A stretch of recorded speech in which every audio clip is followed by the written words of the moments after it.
Cases.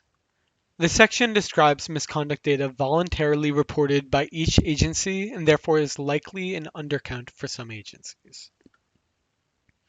So if we select here, we can look at a quick note.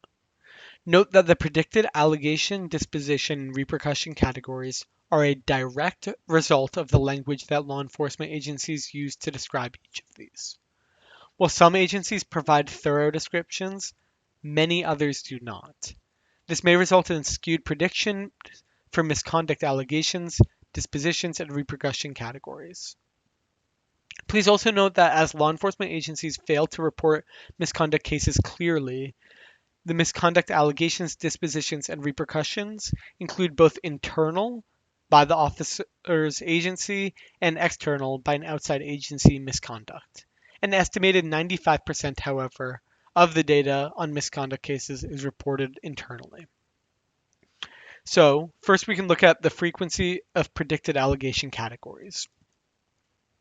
Each bar represents an allegation category for allegations as of January 11th, 2024. You can select from the dropdown to filter the data for each agency.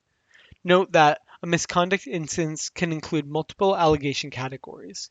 As a result, there are more allegation categories than there are allegations. You can click here for more information on how we classified allegations, dispositions, and repercussions. Note that the way we did this was using keyword stems and that we've done research on this, but we'll continue to do research to make the allegation categories more accurate. And you can click here to download any of this data. So, for example, if we look at all agencies, we can see that the sixth most common type of allegation is a use of force, only after broad categories including conduct violation, performance of duty, neglect of duty, professionalism, and insubordination. More so, we can look for a specific department to see their types of allegations against them. So, for example, if we want to look at New Orleans Police Department, we can select it right here. And we can see that they have more than 1,253 allegations of use of force against them. They also have over 12,000 performance of duty allegations, a quite broad category. We can also look at more intricate allegations such as substance violations, where they have over 170 allegations, theft with 64, sexual harassment with 38, and sexual assault with 39. More so, we can look at any other department. So here, there is one in St. Martinville Police Department, We can see one allegation, and it's for use of force. We can just scroll through all of them. For example, St. Tammany Parish Sheriff's Office. We can see that the majority are coming from policy and procedure violations. Next being miscellaneous allegations.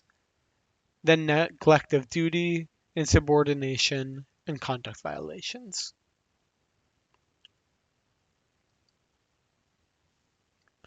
If we scroll down a bit, we can select this orange dot to see case number 59, Louisiana versus Monroe.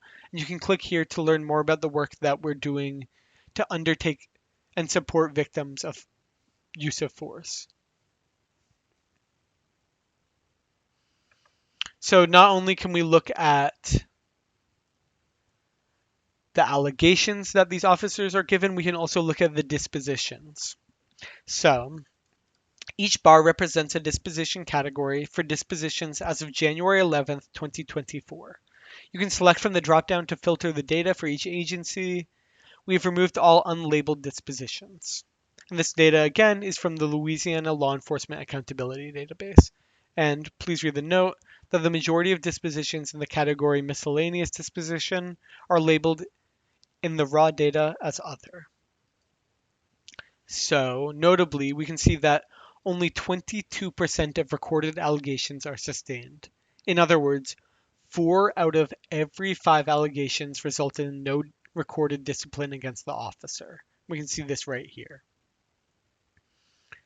Just like before, we can look at this for a specific agency. So if we want to look at Acadia Parish Sheriff's Office, we can see that there was one allegation or one disposition, and it was in fact just a repercussion against the officer. Or similarly, we can look at Hammond Police Department, see that 21 were sustained, one was a miscellaneous disposition, 34 were unfounded, and 2 led to repercussions without being sustained. So after this, we can look at the frequency of predicted repercussion categories. So each bar represents a repercussion category for repercussions as of January 11th, 2024. We can select from the dropdown to filter the data for each agency, and note that we have removed all unlabeled repercussions. So if we go back to all agencies, we can see that the majority of all repercussions are coming from warned, suspensions, and reprimands. Only after these do we get terminations. The plurality of repercussions are warnings and reprimands and make up over 34% of all repercussions labeled. Similarly to before, we can filter this for a specific department. So for example, if we want to look at New Orleans Police Department, we can see that their only repercussions that they've noted are decertifications, which they have 34 of. Or we can look at Oberlin Police Department, still only decertifications. Many of these police departments, that is the case. Here in Orleans Levy Police Department, we can see 2 suspensions and 2 terminations. So finally, we can look at predicted category co-occurrences. So as a single allegation, disposition, or repercussion may fall into multiple categories, below we visualize the multi-label confusion matrices for these allegations, dispositions, and repercussions. Hover over a dot in a row column pair to see the number of allegations, dispositions, or repercussions shared between both categories. So to note what this means, it's easy to make a specific example. So when we think about an allegation, it could involve multiple categories. For example, imagine that there's an allegation for a use of force and an officer did not turn on their body camera. So this would fit into both use of force and a technology violation.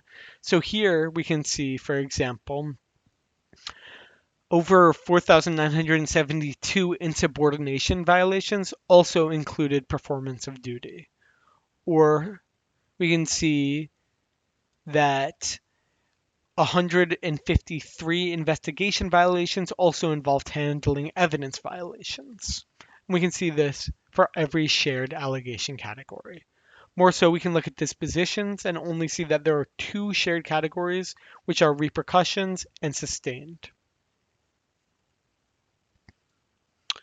Finally, we can also look at repercussions and in their interconnected categories, and we can see, for example, that of the 114 that had a resignation, they were also investigated, which makes sense. And similarly, many of the reprimands were also involved a warning.